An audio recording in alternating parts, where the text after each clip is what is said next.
when I noticed it more so, obviously you could do things with both feet that, other people couldn't, but when more so I noticed when we got into the full squad, and there we were, training down at Bisham Abbey, and you're with the likes of, Brian Robson and Gary Lineker and Ted Butcher and all these, David Platt and all these great players, yet there's one player that has more time than anyone else. There's one player that looks a yard quicker in his head than anyone else, and he's doing it against the best in the country. It was a dream, to play with, and such a lovely young lad who had an appetite to learn and get better.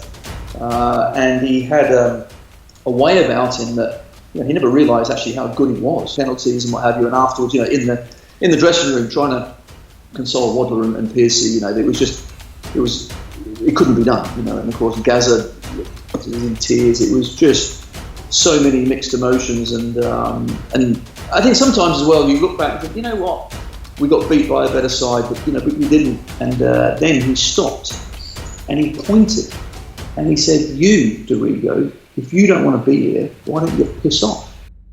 Growing up in Melbourne, what was it like? Because I've lived in Melbourne myself for about 6 to 7 months, and it's so fixed towards Aussie rules, and the sporting culture doesn't really revolve around soccer, as they call it over there. So, what was the biggest influence for you to initially pursue the sport?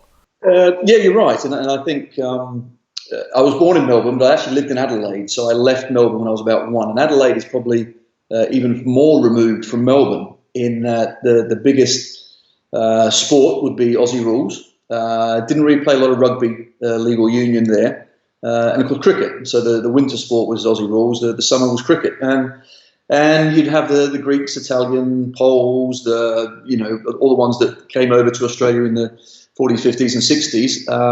They would have their own soccer teams basically. But my dad being Italian, there was only one thing I was ever going to do, and after going to school and playing Aussie rules and coming back with my frigging shirt ripped everywhere, it was soon told to me that, don't do that again, get the round ball out, not the egg one. So, I think it was just natural that I went into that. But I think looking back now at growing up in Australia, it really is a case of having every opportunity to go out and do any sport you want at your doorstep, at your fingertips. And you don't think of that really. And I didn't. I took it for granted because, I played cricket, I played tennis, I went kayaking, I went sailing, I played golf, I played football, you name it. But I just thought that was normal because you could do it. You could go out and do it. And I did all of those things, but it was always soccer that I came back to. But I think for me, once I got to a certain level, I always wanted to kind of push on and push on. And that's where it soon kind of ran out. The ladder in Australia ran out. You couldn't go much higher. So at 15, I was already training with the biggest team in Adelaide. I was in their first team squad as a 15-year-old kid. Remember I played one game for them. I never forget. I played one game at 15. And I went in there in the dressing room to put on the black shorts. It was Adelaide City. So it was made up normally of the Italian, so it's black and white. It's like a Juventus strip. And they were black shorts. And those shorts were too bloody big. They just kept falling down. I thought, this is ridiculous, because they were men's shorts, and I'm a little wispy kid. Yet there I was, with these guys. So I had to wear my own black shorts, and I got on. But at 15, you soon realise, well, okay, 16, 17, I'm going to be in the first team. Then what happens, I suppose? And I was already thinking that at the time. So then I thought, okay, what can I do? But I think all throughout my growing up in Australia, it was clearly a case of wanting to play soccer professionally. And you couldn't do that out there. You'll get a bit of money, but you had to always have a job as well. And that's not what I wanted. So I never, ever forget, in primary school, I think it was in the last year of primary school, the teacher would go around to everyone and ask them to put their jobs they'd like to have, their careers, 3 different options. So what's number 1, number 2, number 3 of what you want to be. And I put down professional soccer player, number 1. Number 2, I couldn't think of anything else. Professional soccer player, 3 professional soccer player, and that was it. And of course the teacher looked at me and goes, Anthony, what is wrong with you silly boy? But that's all I saw, even though it was very difficult out there. So from early on, that's what I wanted to do. But how to do it was always going to be the difficulty, I suppose. Yeah. And I guess the next question is, Tony, because not a lot of people want to grow up and be a fullback. So a left back, when did you decide that was going to be your position then? I didn't want to grow up and be a fullback either, to be quite frank. I was a winger. I was a very fast left-sided winger, and I was like that, all throughout growing up in Australia. I come over, as a winger, went to Aston Villa, and it was once I signed for Aston Villa as a schoolboy. Then I think about a year after that, we went to Germany on an end-of-season tournament, a tour. So it was great. First time, away, we're playing the likes of Schalke and Bayern and all this sort of stuff. And I'm with Aston Villa. It was incredible. And it was the same year and the same time that Aston Villa won the European Cup. So I'm in Germany. We actually watched the cup final in Germany. It was just surreal, and I'm a 16, 17-year-old kid. But the left back, a guy called Kevin Rogers got injured. And they said, well, look, we haven't got another one. You're going to have to go back there. And all of a sudden, that was it. They said, bloody hell, he can defend as well as go forward. You're not moving from there. And I was stuck. And that was it. I said, no, I want to go forward. You can go forward, but from fullback. I thought, bugger. So there we are. And that's it, fullback. So it worked okay. It worked out fine.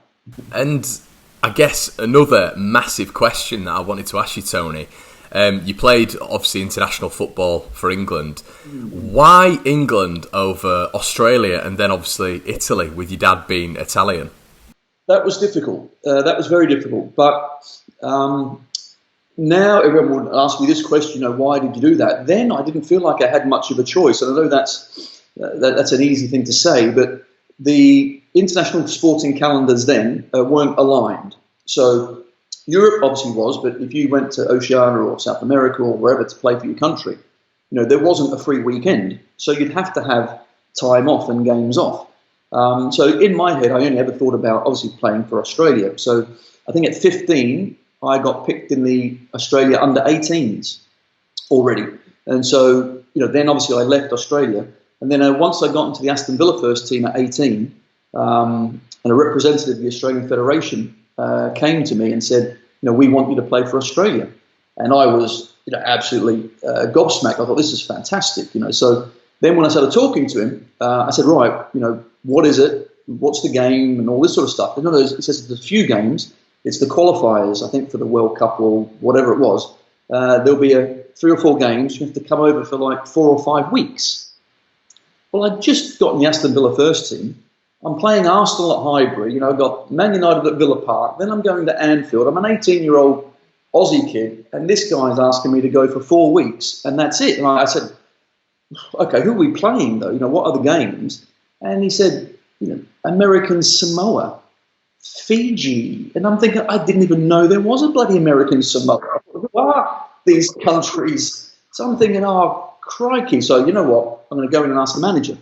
Well, I got halfway through asking the manager, and when that penny drops, you're thinking, what the hell am I doing? This is nuts. And he looked at me, he goes, are you really seriously telling me you want to go out there, for 4 weeks and you're not going to do these games and blah, blah, blah. So he was not happy. And to be honest, he just refused. He says, forget it, get out of my office. You're playing great, back in the first team, and that's it. So I had no choice. I couldn't say, no, I'm going to do it, because back then you couldn't do that. There was no FIFA regulation that said that. So I didn't. So I told them, sorry, I can't, because I've just got in the Villa first team. And that was it. And then when the next lot of kind of cycle of games kind of come around again, England came to me and they said, right, you do know that if you have 1 more year's residence in the UK, you can choose from any British country to play for, and we'd really like you to play for us. Can you hang on, become a British citizen, naturalised after 5 years residence, and choose England? And that's when I decided, well, yeah, that's what I'm going to do, because my career was going great. I was staying in the UK absolutely, and I was honoured really to be asked to do that. Yeah. So obviously you mentioned there, Tony, that in '83 you moved to Villa. What was the transition into English football like? You know, was there because I've been to Australia myself, and it's not like there's a huge culture shock when you go over there, but it's definitely different. And obviously, as an 18-year-old lad moving to Birmingham, you know, a complete different place to Melbourne and Adelaide in itself. What was that like? Well, that's the problem. I wasn't 18. I was only 15, and I was a kid. You know, I was just a baby. I really was, and I had this dream in my head that I couldn't shake, but I was just so tunnel-minded of what I wanted to do. But my God, the differences were just extreme. You know, it really was. And I come over in 81, end of 81, and I'd never forget, it was so cold. It was so cold. It was ridiculous. And I think it was the worst winter in 32 years. Something crazy like that. Yeah, and I was waiting at a bus stop. I'll never forget. And I was all wrapped up. I had my R.M. Williams Aussie boots on. I had my sheepskin. I was there waiting for a bus. There was ice and snow everywhere. And, of course, no one told me that actually the buses aren't running. And there was a picture of me on the front of the Birmingham Evening Mail, you know, about the bad weather. But they didn't know it was me. And I'm there kind of freezing and waiting for this bus. Culture shock. Without my mum and dad, difficult. You know, in my head, I came over to play for Aston Villa instead. At 15, I was too young to play. So they wanted me to sign, but they wanted me to go to school. So I had to go to school. So I went to an inner city Birmingham school. That was an experience as well, coming from little old Adelaide. You know, I had lads sharpening knives in metalwork, you know, and things like that. And I'm thinking, oh my God, you know, what is going on here? I soon worked out how to get friendly with everyone because that was vital just to survive. And it seemed like that's what I had to do. I had to survive or some way of just managing to get through the situation, knowing that, you know, God, I'm at Aston Villa. They just won the European Cup. And this is what a club. The whole thing it just blew my mind, but it was so different to what I was used to. And I think none more so did I notice that when I went for the trial. You know, all I was given was a 4-day trial. I wrote letters to 12 top clubs, and only Villa replied to me. And they gave me a 4-day trial. I couldn't train on a Friday because that would muck about with the youth team's tactics and free kicks and all that for the game on Saturday. So they didn't want me involved in that, which is understandable. So when I turned up and I saw Bodymore Heath training ground, and you see the first team, the reserves, the kit, the structure, the way everything was, it was like light years from Australia. You know, Australia, it was just kick about in the park stuff. You know, okay, it was better than that. But when you come to England, you realise the difference, and that's when the differences started. So, you know, I was determined. But don't forget, I was only 15, and I'm playing against 16, 17-year-old lads who were full-time. So the differences at that age are huge. You know, their strength was you know, a lot more. And there I was, you know, trying to show what I could do, and I couldn't get near the ball. I couldn't get near the ball. I was chasing them around like a crazy man, and I couldn't get near the ball. And the second day, I got a bit closer. Third day, I started to get stuck in a bit. And, you know, on the final Thursday, I clearly showed them something. They said, actually, could you stay another week? And I stayed another week, got better and better and better, or a bit closer to them, and felt like I still felt I was the worst. I still felt I had a load to do, but I was given as good as I got a lot of the time. And after that, I said, right, you're staying here. You're not going back to Australia. We want to sign you. I said, no, I haven't got anything. All I've got is just a few, you know, stuff from home. I said, no, you're not going back. And that was it. I was stuck. Dad went around Europe. He buggered off back to Oz, and I was stuck in Birmingham, freezing. But it's exactly what I wanted, so it was great. And the whole time that you spent at Villa, how would you sort of summarise it? Like, with obviously there were ups and downs. I mean, was it a good time for you in your football career? Fantastic time. I mean, I look at like all the clubs that I played for, and people say, you must not like that club or not like this club, and I honestly keep saying I don't see it like that. I really don't. You know, I had a dream that I wanted to play football and get paid for it, for goodness sake, and I did that for 20 odd years, and wherever I went, personally, I thought I did my best. And for me, if you do what you can, give 100%, then you've got to be pleased. You know, wherever that then takes you. Fortunately for me, it took me a heck of a long way, but at Villa it was wonderful. You know, I'd gone from playing in front of, I don't know, a few hundred people in Adelaide, and suddenly I'm in front of 40, 50, 60, 70,000 at Old Trafford and here, there and everywhere. So I'm thinking, what's not to like here? What is not to like? And they're giving me more and more money. I'm thinking, okay, what? You're giving me a car as well? Okay, I'll take it, you know. So it was incredible. Villa Park was sensational, and I had good people. Villa were a really good club for youth development as well. Brian Little, the ex-player, was my youth team manager.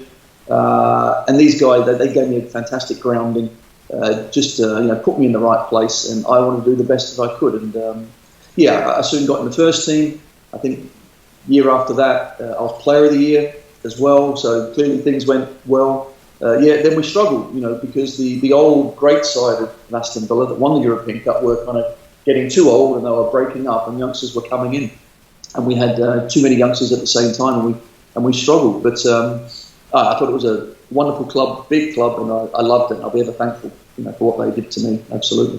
And obviously, towards the late 80s, you made a well-publicised move to Chelsea, and obviously, there's going to be loads of questions around this, Tony. But what is it like being sold for £500,000, especially in those days? I mean, is there a burden? I mean, how do you feel? Because I cannot imagine just on a normal level being sold for that amount of money.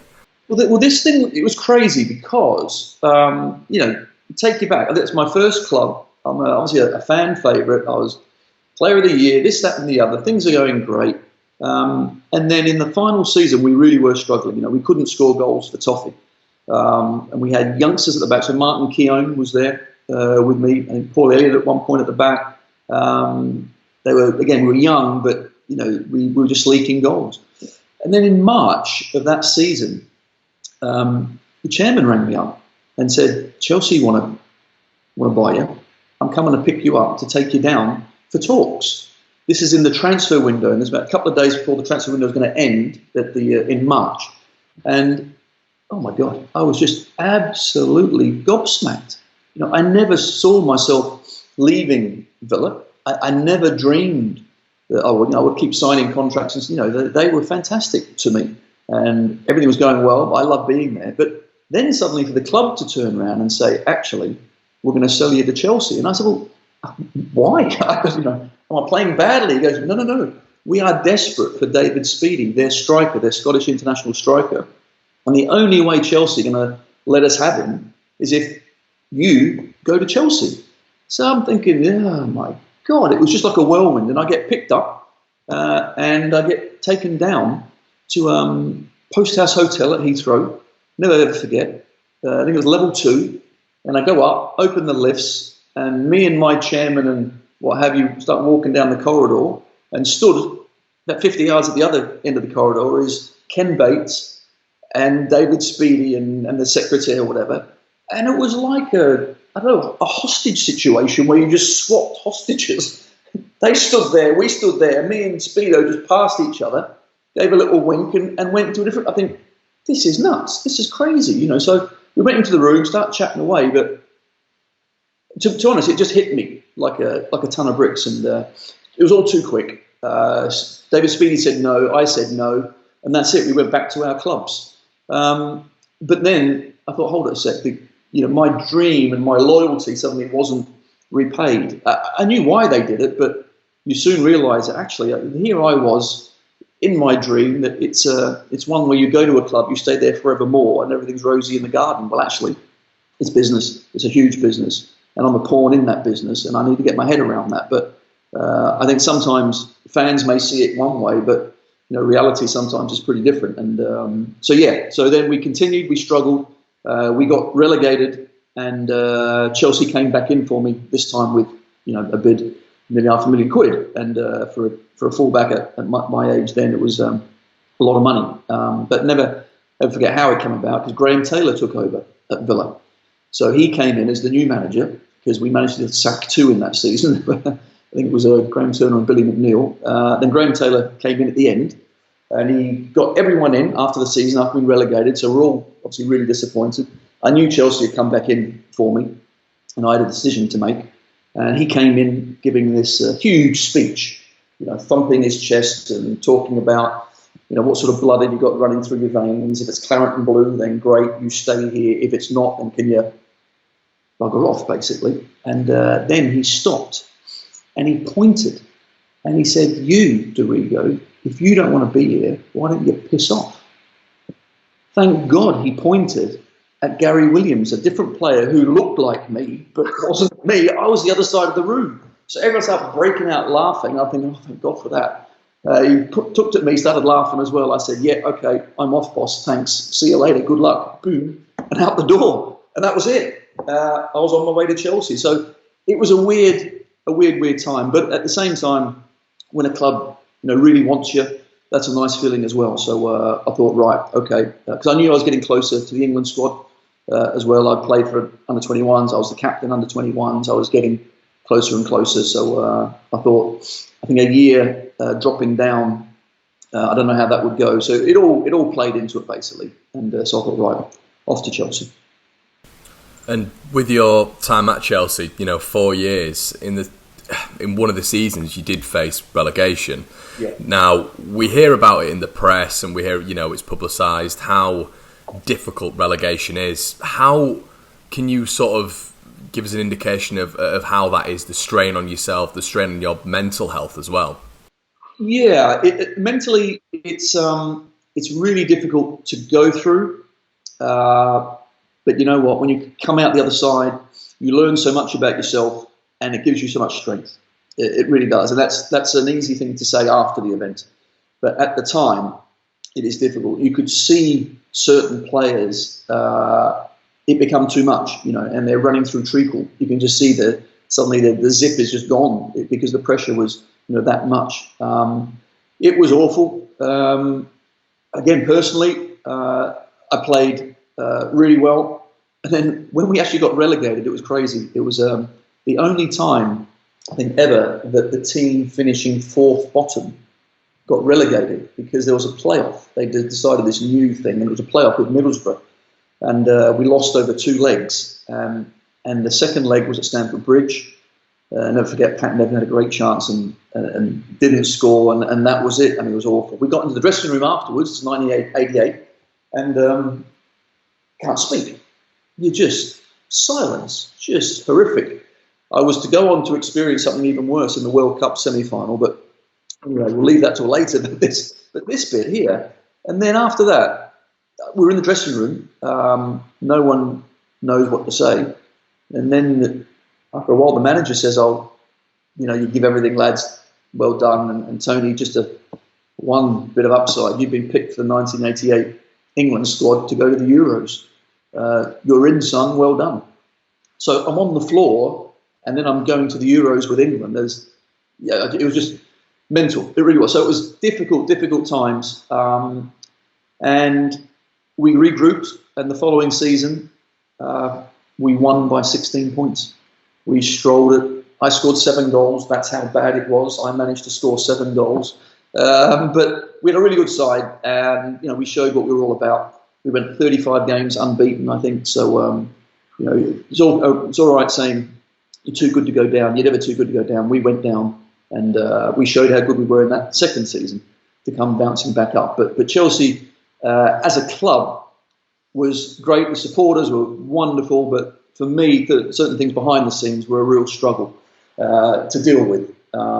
In that, I'm always used to everyone rowing in the same direction, and there, Chelsea, there was always issues behind the scenes that affected things on the pitch. And for me, it was always all about winning something. I wanted to try and at least even if you don't win, at least you're trying to win. You're trying to be the best you can, and see how far that will take you. And I never go into a season thinking, right, if I finish 18th, I'm going to be 17th, I'm going to be delighted here. No.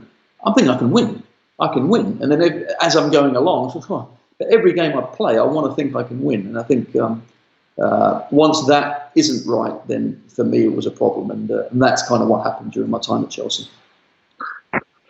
So we'll touch on, I really want to come to Italia 90 soon. I'm sure you can't wait to touch on that, Tony. But obviously the transfer, and you're talking about politics behind the scenes at Chelsea. So the transfer away from Chelsea, it was sort of amidst a little bit of controversy. Obviously the manager, Bobby Campbell, it seemed like there was a transfer request and a withdrawal of a transfer request. Can you give us just a bit of an indication of what exactly was happening in the final spells of Chelsea? Yeah, absolutely. I think when we got back up into the top division again, we had some really good players. It's internationals all through. Kerry Dixon was scoring goals for fun. Gordon Jury, was brilliant. Graham Roberts at the back. We had Eddie Gascoigne in goal, the Welsh keeper. We had a really good side, but we could go 7-8 games on a winning streak, and then we could lose 7 or 8 because it just depends, what was happening. And I felt sorry for the managers because they were never really in control. And let's be honest, the chairman was Ken Bates, and everything stemmed from him. Simple as that. There's no getting away from it. And I was not in the group to say that this is going to win us something. Acting like this as a club. Everyone can say, "Oh, you can shut off when you're on the pitch." You can. But hey, it helps you so much when you've got the right, team off the pitch as well, and everything is right. So I found it difficult. Lots of players were unsettled and unhappy as well. And obviously they wanted to give me a new contract because, again, I managed to get Player of the Year, I think, on the second season there. So everything was going, wonderfully well. But it wasn't a completely harmonious club. The boys were great, the players were great, but we had to deal with things that we never, should have been dealing with. Then I had Glasgow Rangers. They really wanted to sign me heavily, so they came in to try and get me. In the end, I asked for a transfer. I remember writing it out, and I explained all the reasons in great detail, and gave it to the chairman. He wanted to meet me. I went in to see good old Ken, and that was one heck of a meeting. I sat there wetting myself, but sticking to my guns and explaining why that we weren't going to win anything. And he said, "Okay, thanks for your time. I appreciate you coming in." He turned my contract over and said, "Actually, you've still got 2 years left. Now there's the bleep door." And I thought that was a shitty way of dealing with things. So I decided never, ever would I sign again for Chelsea. But he knew I would always give 110%. And I did. So I carried on. I just refused any offer that they made. And then in my last year of my contract, as players have their rights, I just waited until it finished, and then I was going to move on, wherever that may be. And they had to, in writing, give me a new contract, and I just gave it straight back. And they weren't happy with any of that. And that's when Bobby Campbell was clearly told to leave me out. And I've never been left out anywhere. I'm always the first choice fullback, but I understood why, so no problems at all. And that was it. There was no big disagreement. I was going, and that was it. Unfortunately, I had a lot of injuries this one game, and never ever forget we played Nottingham Forest away, and he came to me cap in hand to ask me to play. But can you play left midfield? Because I know you're not going to be here next season. I get that, but there's a young Frank Sinclair that's going to play left back because he might be the left back. Anyway, Frank unfortunately got ripped apart. I wasn't at the races. We lost 7-1. And it really wasn't good. So, unfortunately, at the end, I just wanted to move on. But it was good times, just made very difficult, off the pitch. But yeah, a lot of good memories. But I thought if I really wanted to win something, and we won the old second division, but I wanted to win, bigger things. Oh, you can't wait to touch on that, Tony. But obviously the transfer, and you're talking about politics behind the scenes at Chelsea. So the transfer away from Chelsea, it was sort of amidst a little bit of controversy. Obviously the manager, Bobby Campbell, it seemed like there was a transfer request and a withdrawal of a transfer request. Can you give us just a bit of an indication of what exactly was happening in the final spells of Chelsea? Yeah, absolutely. I think when we got back up into the top division again, we had some really good players. It's internationals all through. Kerry Dixon was scoring goals for fun. Gordon Jury, with brilliant. Graham Roberts at the back. We had Eddie Gascoigne in goal, the Welsh keeper. We had a really good side, but we could go 7-8 games on a winning streak, and then we could lose 7 or 8 because it just depends, what was happening. And I felt sorry for the managers because they were never really in control. And let's be honest, the chairman was Ken Bates, and everything stemmed from him. Simple as that. There's no getting away from it. And I was not in the group to say that this is going to win us something. Acting like this as a club. everyone can say, oh, you can shut off when you're on the pitch. You can, but hey, it helps you so much when you've got the right, team off the pitch as well, and everything is right. So I found it difficult. Lots of players were unsettled and unhappy as well. And obviously they wanted to give me a new contract because, again, I managed to get Player of the Year, I think, on the second season there. So everything was going, wonderfully well. But it wasn't a completely harmonious club. The boys were great, the players were great, but we had to deal with things that we never, should have been dealing with. Then I had Glasgow Rangers. They really wanted to sign me heavily, so they came in to try and get me. In the end, I asked for a transfer. I remember writing it out, and I explained all the reasons in great detail, and gave it to the chairman. He wanted to meet me. I went in to see good old Ken, and that was one heck of a meeting. I sat there wetting myself, but sticking to my guns and explaining why that we weren't going to win anything. And he said, okay, thanks for your time. I appreciate you coming in. He turned my contract over and said, actually, you've still got 2 years left. Now there's the bleep door. And I thought that was a shitty way of dealing with things. So I decided never, ever would I sign again for Chelsea. But he knew I would always give 110%. And I did. So I carried on. I just refused any offer that they made. And then in my last year of my contract, as players have their rights, I just waited until it finished, and then I was going to move on, wherever that may be. And they had to, in writing, give me a new contract, and I just gave it straight back. And they weren't happy with any of that. And that's when Bobby Campbell was clearly told to leave me out. And I've never been left out anywhere. I'm always the first choice fullback, but I understood why, so no problems at all. And that was it. There was no big disagreement. I was going, and that was it. Unfortunately, I had a lot of injuries this one game, and never ever forget we played Nottingham Forest away, and he came to me cap in hand to ask me to play, but can you play left midfield? Because I know you're not going to be here next season. I get that, but there's a young Frank Sinclair that's going to play left back because he might be the left back. Anyway, Frank unfortunately got ripped apart. I wasn't at the races. We lost 7-1. And it really wasn't good. So, unfortunately, at the end, I just wanted to move on. But it was good times, just made very difficult, off the pitch. But yeah, a lot of good memories. But I thought if I really wanted to win something, and we won the old second division, but I wanted to win, bigger things.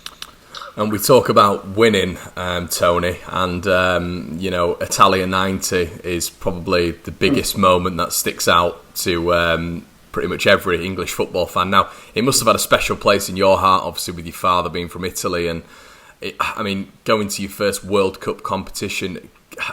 Can you share any memories? What was the feeling like, the journey throughout that competition, the sort of country's feel? It just seemed to all come together, really. Actually, you made a good point there. It all came together because certainly before the tournament, I was just trying to make sure my place in the squad. That was the thing. I remember playing against, I think it was Czechoslovakia, come on in the second half at Wembley. That's when Gaza had a great game. I remember passing it to him. He went and scored. We won 4-2, and suddenly I was in the squad because I played well. Gaza had to play because he was just, he did fantastically well. And suddenly we started to get a little bit excited. Of course, a World Cup, and it's in Italy, for goodness sake. My father, being Italian, I remember watching the 82 World Cup in Spain, and when Italy won, obviously I'm watching it in the middle of the night with my dad. We jumped in the car and we're hooting and horn. Dad took me around and all this. It was just nuts. So the excitement of a World Cup was crazy. Australia got there. I remember the first one I watched them was in Germany, I think, before that. So the World Cup is just an absolute dream, a big dream. And there I am, with England going. But to have it in Italy as well, because they love their football. We love our football in England, absolutely. But they're nuts. They just live, eat it, breathe it, whatever with football. So to go there was tremendous. And even when we arrived there, the coach that picked us up, just so stylish. Everything was like wonderful. the guys looked slick with their glasses. The ladies looked superb. Our coach had light blue leather seats. I mean, come on. I thought, whoa, this is amazing. Without, England on the side, it was just everything about the place, was amazing. And obviously we're there to do the business. But I think really at the time, you just lived the moment. You went from day to day to day, but you didn't realise, what was going to be at the end of it. But I think the tournament for me was an absolute highlight. But we stumbled on the formation. Obviously we had three at the back with Mark Wright, Butch, and Paul Parker, and from that we just seemed to get better and better. And I was in the squad, but never quite got on. I was sub in the semi-final. That's one heck of a time to be sub. And don't forget, before the game as well, we were talking about every kind of permutation and talking about penalties, and even Bobby Robson come up to me and says, "If you come on, will you take a penalty?" I'm thinking, Jesus, and now I'm taking penalties in the World Cup semi-final. I've gone, and I said yes instantly. And then I thought, what have I said? Oh my God, so it all kind of starts to sink in. But no, it was a wonderful experience that just kept getting better and better and better from Sardinia, and also going to Naples and to Cameroon, and the Belgian game, and it just goes on and on and on. And some of the goals we scored, the places we went, it was wonderful, and some surreal moments. So many stories, some I really can't tell you, but I think the best is that we were locked away and we never quite knew exactly the feeling back home. And of course, we saw a few papers and what have you, but today, social media, you'll get the feeling. Back then we didn't have that. So we never quite understood. Of course, we went to the ground and it was all going crazy, but you kind of expect that. It's a World Cup, for goodness sake, but we never quite got at how it just enthralled every single person, back home. And it was just one incredible journey that unfortunately finished a little bit too early, because that night in Turin was obviously one we'll never ever forget. We should have won. We should have goddamn won, shouldn't we? Sorry, I just can't help it. It's those penalties and what have you, and afterwards, in the dressing room, trying to console Wadler and Piercy, it couldn't be done, and of course Gaza, he's in tears. It was just so many mixed emotions, and I think sometimes as well you look back and think, you know what, we got beat by a better side, but we didn't. I thought we could have won that. We should have won that. We played so well, and we should have been in the World Cup final, which it was crazy. And you look back, and it doesn't come along. It won't come along again.